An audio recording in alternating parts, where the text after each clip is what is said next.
স্বপ্ন দেখা শেষ হলে বাস্তবে ফিরে আয় ভাই। আরে তুই কি হয়েছে, গালে হাত দিয়েছিস কেন? আর কি হবে, তুই প্রেমের দুয়ারে পাঠিয়েছিস না জমের দুয়ারে? এ তো শুধু একটা থাপ্পড় খেয়ে এসেছি। হ্যাঁ? আর একটু হলে আমি লাশ হয়ে বাড়ি ফিরতাম।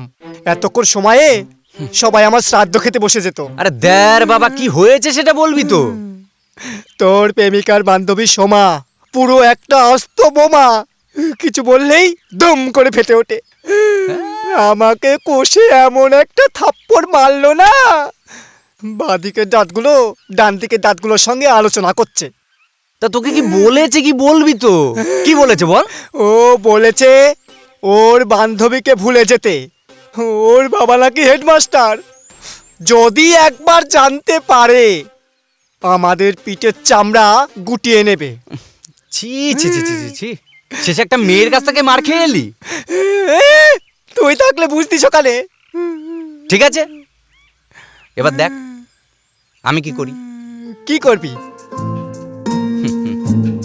কি করব, আবেদনপত্র জমা দেব। মানে? মানে যতই তুমি বারণ করো সোমা, তোমার বান্ধবীর কাছে আমার প্রেমের আবেদনপত্র তো দেব আমি জমা। বুঝলি?